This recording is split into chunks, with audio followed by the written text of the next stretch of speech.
وختام هذه الندوة سيكون مسكا مع مداخلة أخينا العلامة والشيخ Ousmane Timéra. J'appelle à la barre notre ami Ousmane Timéra qui va nous entretenir du thème suivant, aborder la cohérence du texte coranique en contexte multiple. Ousmane Timéra est un prédicateur. Non mais je peux te taquiner un peu avant de... Ousmane Timéra n'est absolument pas théologien. J'ai pas entendu, heureusement. J'ai dit tu n'es absolument pas théologien. Plus sérieusement parlant, donc il est diplômé de plusieurs instituts musulmans, donc il a un parcours assez atypique. Professionnellement parlant, il est un professionnel des politiques publiques, notamment de la politique de la ville, et il exerce en tant que tel. Et il a un cursus qui l'a amené à être diplômé de plusieurs instituts musulmans. Et il a émergé sur la scène publique musulmane dans l'intracommunautaire il y a quelques années, en proposant des lectures qui sont très intéressantes, je dirais, de mon point de vue, même si celui-ci est complètement relatif et subjectif, à travers lesquels il remet en cause de plein fouet les lectures classiques, dans la foulée de ce qu'a pu nous présenter le docteur Lahajami, et également dans l'approche critique que fait Mohamed Bajrafil des écoles de droit musulman classique. Je lui laisse immédiatement la parole pour son intervention. Bonjour à toutes et à tous. Je suis très heureux d'être ici. Je viens de très très loin. Oui, je viens de très très loin exprès pour ce séminaire. Et effectivement, ça a été un grand ijtihad et un grand djihad que de venir ici, bien qu'étant français. Mais je passe là-dessus, je rentre directement dans le vif du sujet parce que j'ai envie de... Il y a beaucoup de choses à dire. Je suis en train de changer tout ce que j'ai prévu par rapport à tout ce qui a été dit. Donc du coup, l'essentiel restera, le cœur de mon propos restera, mais je suis obligé de prendre en compte la salle et de prendre en compte tout ce qui a été dit.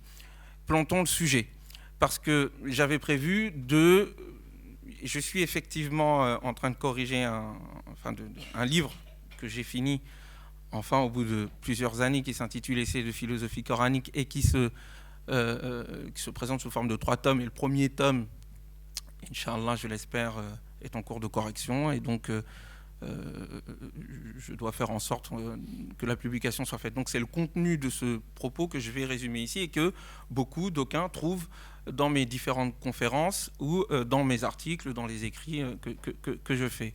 La centralité... donc je voulais à un moment donné parler de comment je suis arrivé au fait qu'il faudrait peut-être lire le Coran, parce que les musulmans ne lisent pas le Coran. Et souvent, quand je pose ce principe, que je balance ça dans une conférence, les gens me regardent avec des grands yeux. Comment ça, on lit tous les jours le Coran? Et comment ça, on ne lit pas le Coran? Mais en fait, on est la seule communauté, je crois, au monde, ou avec d'autres peut-être, qui, lorsqu'ils lisent un texte et qu'on lui dit « Est-ce que tu as compris le propos ?» Il dit non. « Mais est-ce que tu l'as lu ?» Il dira oui. On lit le Coran, tu l'as lu? Oui. Est-ce que tu as compris ce qu'il dit? Non. Dans d'autres endroits, j'ai une facture quelconque, un contrat de travail ou autre. Si je n'ai pas compris, je ne dis pas « je l'ai lu ». Je dis d'abord « je n'ai pas compris, je ne peux pas le lire puisque je ne le comprends pas ». Donc la dichotomie qu'il y a entre compréhension, réflexion avec le texte coranique et la récitation est déjà problématique. Ça ne va pas de soi que de méditer tout seul le Coran. D'où la place d'une église musulmane, qui ne dit pas son nom, qui est chargée d'interpréter. Très bien. Ce qui est bizarre pour un livre qui, justement, est fondé sur une critique. Le Coran est en soi une réforme. Il se propose de réformer la religiosité des anciens, juifs, chrétiens, mais aussi les religions naturelles, dont il parle en long et en large à travers les différentes cités qui, selon le Coran, étaient châtiées par Dieu à cause d'un certain nombre de problématiques qui étaient les leurs, d'ordre ontologique, d'ordre praxologique, d'ordre civilisationnel. et en indiquant que, voilà, ils ont été châtiés parce qu'il y a eu tel problème. Donc, le Coran, avant tout, est une critique de l'ancien au nom de quelque chose, d'un principe qui est au-delà, et que ces versions d'après ont tenté de représenter, et que lui se propose de lui donner une version universelle. On verra après si c'est fondé ou pas.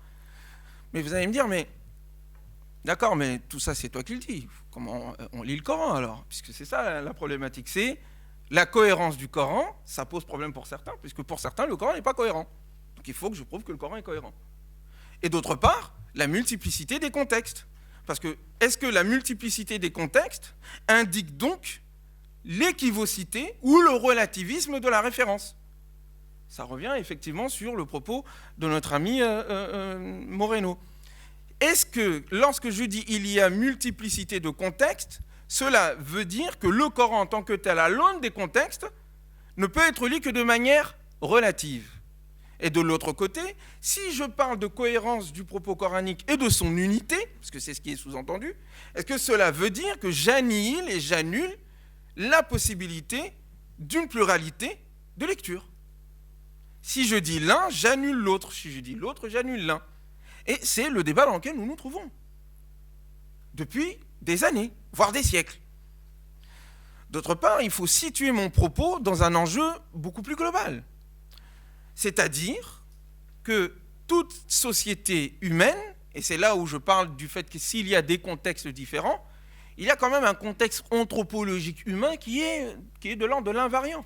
Toute société, d'une manière ou d'une autre, interagit avec son environnement physique naturel en vue d'en tirer de quoi continuer son existence, d'une part, et en même temps produit un enseignement, produit des symboles qui permettent à cette société de perdurer à travers l'enseignement.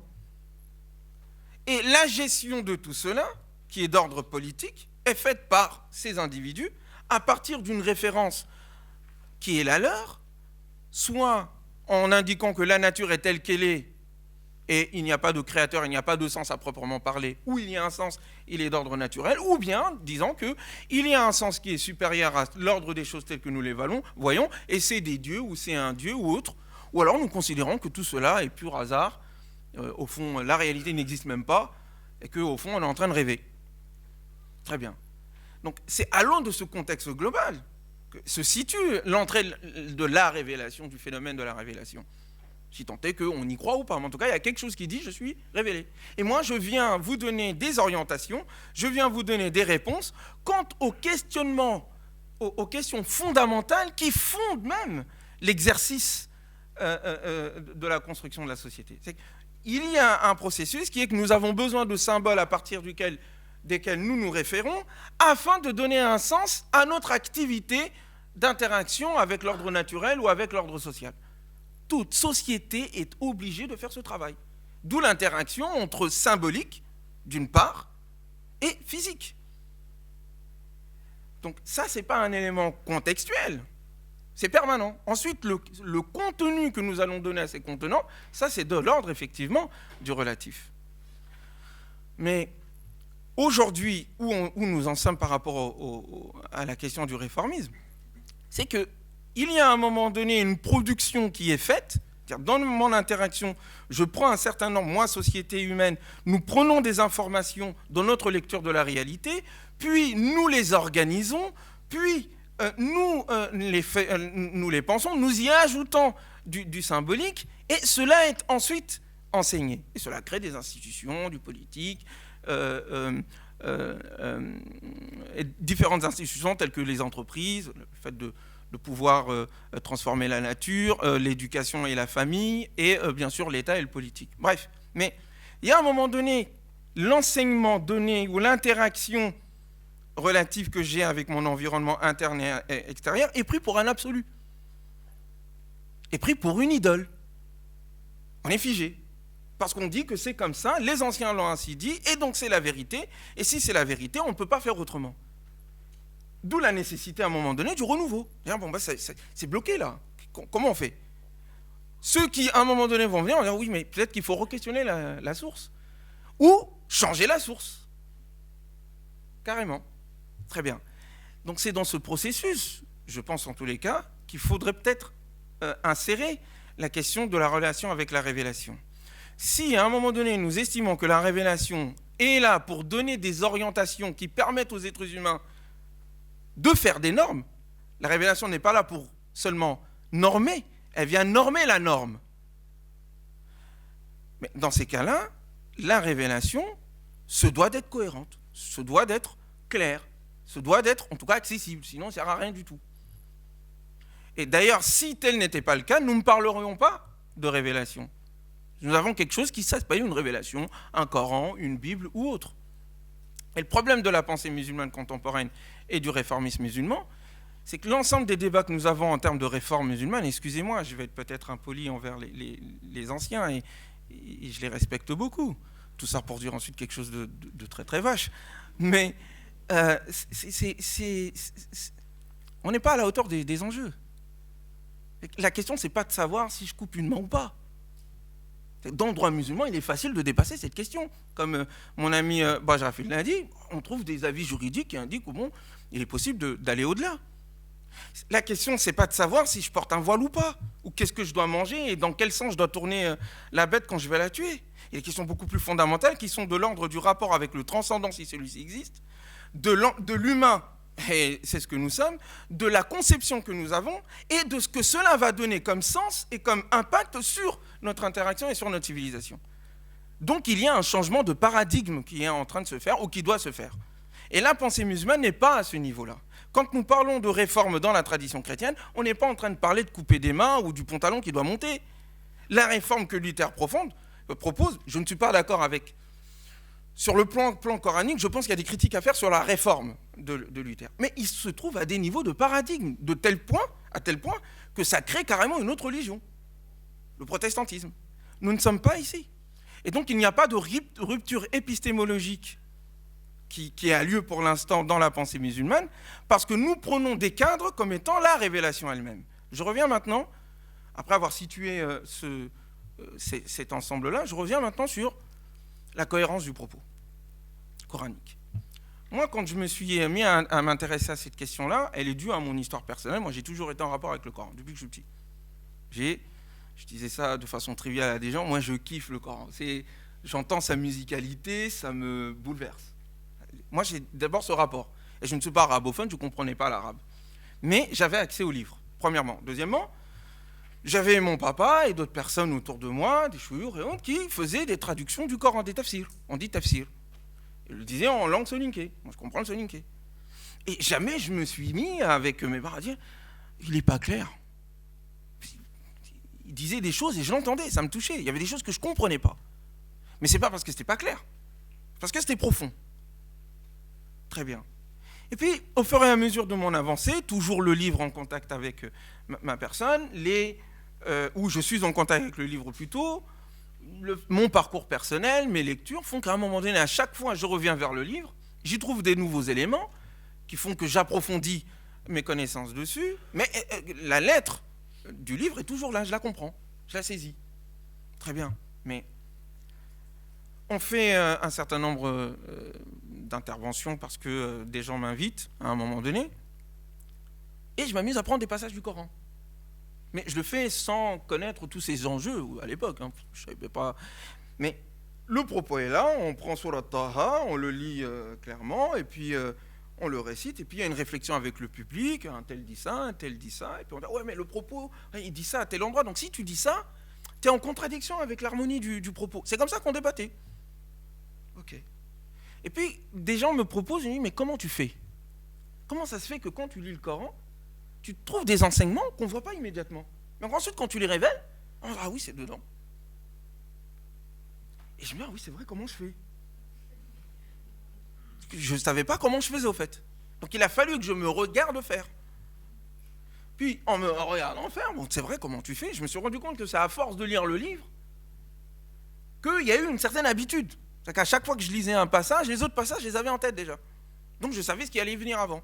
Je savais ce qu'il y avait avant. Je savais qu'il y a d'autres passages qui parlaient du sujet. Et que ce passage-là était dans un autre passage avec d'autres passages.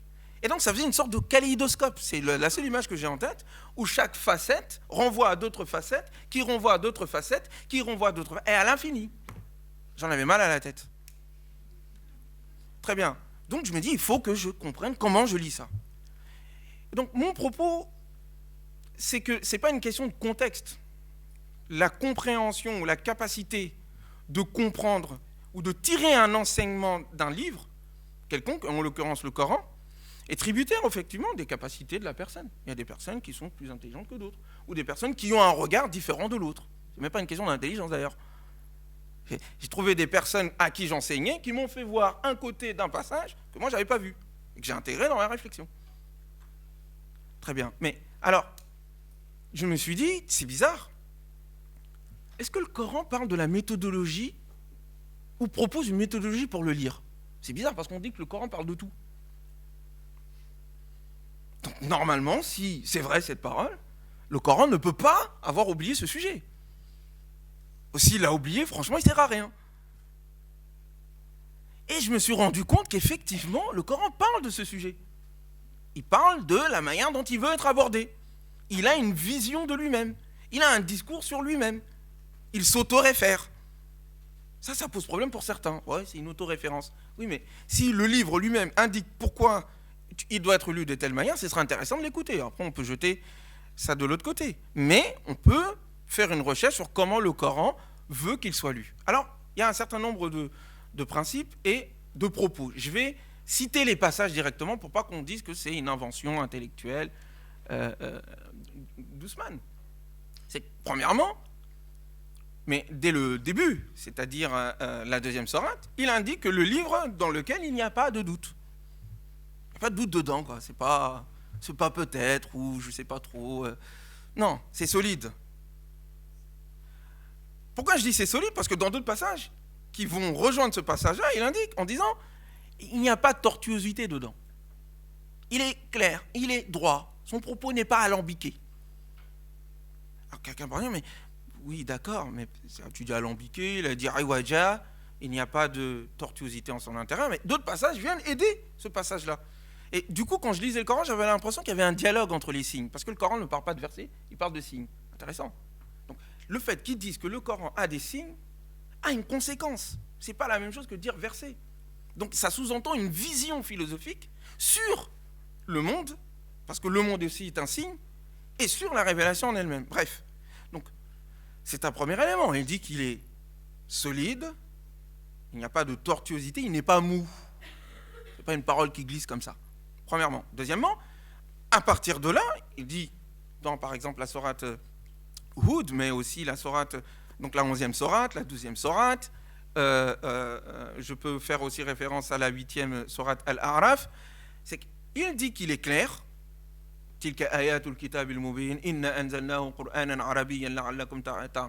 voici les signes d'un livre évident, aux signes évidents. Nous l'avons fait descendre surtout en une lecture arabe.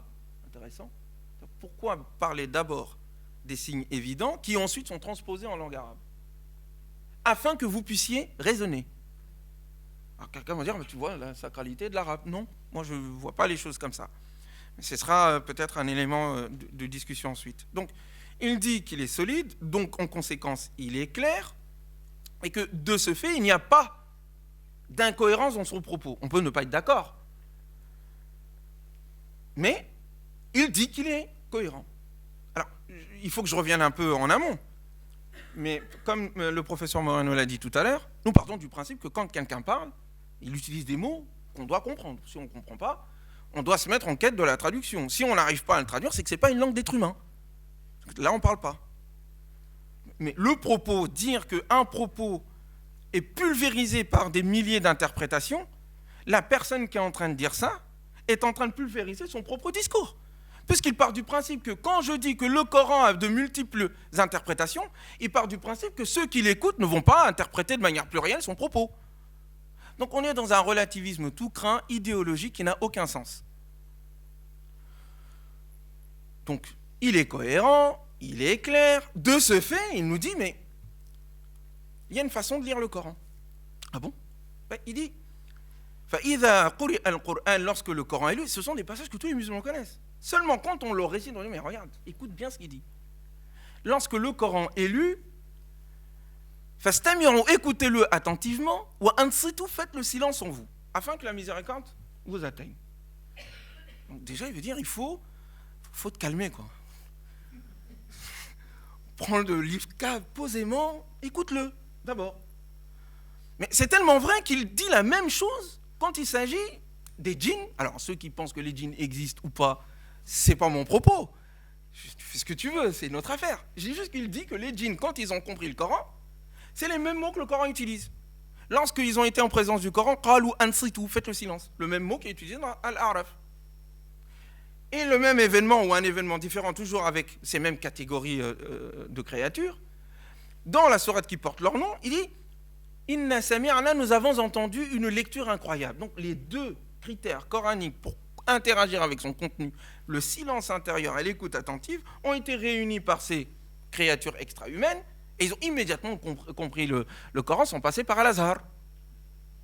Ensuite, le Coran indique encore une fois que, attention, le livre a suivi effectivement un processus. Il parle du processus de sa construction. Il en parle. Comment il a été élaboré dans le transcendant.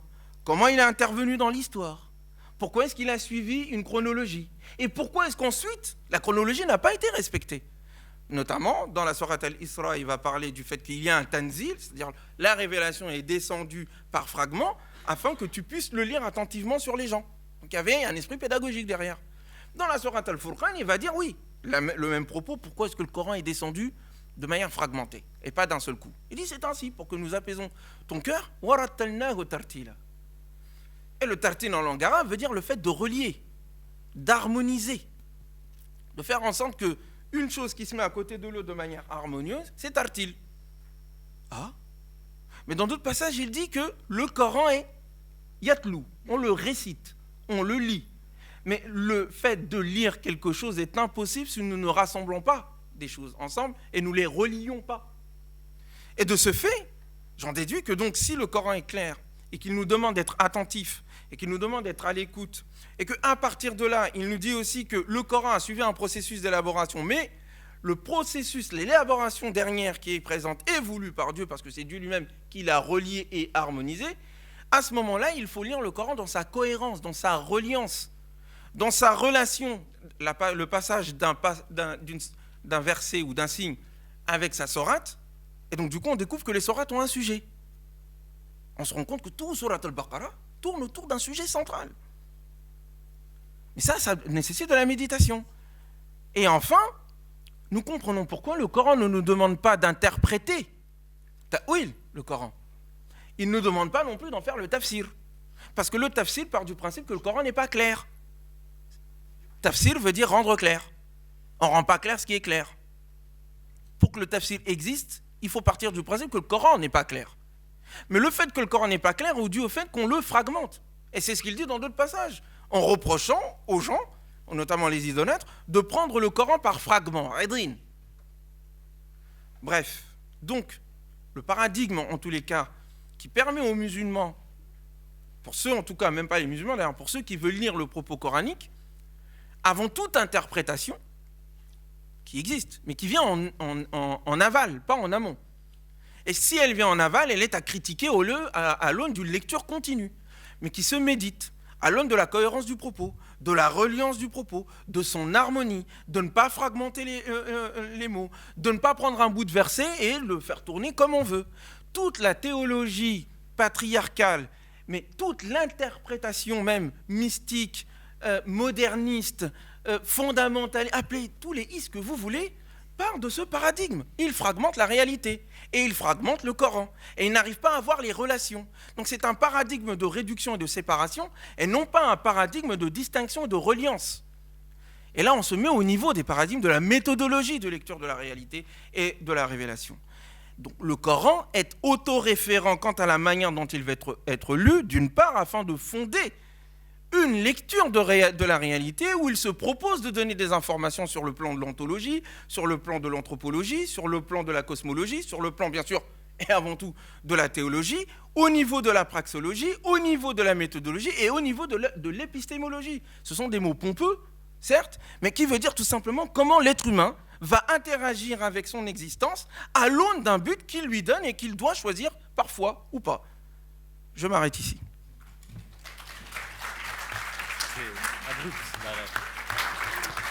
Merci Ousmane pour cette intervention technique dans la suite de l'intervention de Cyril Moreno à la Ajami. Nous avons eu deux interventions brillantes qui ont exposé des aspects techniques et assez profonds pour lire le Coran et qui nous parlent de la cohérence intracoranique d'une façon assez originale. Je vous remercie. Je remercie Aïmad également.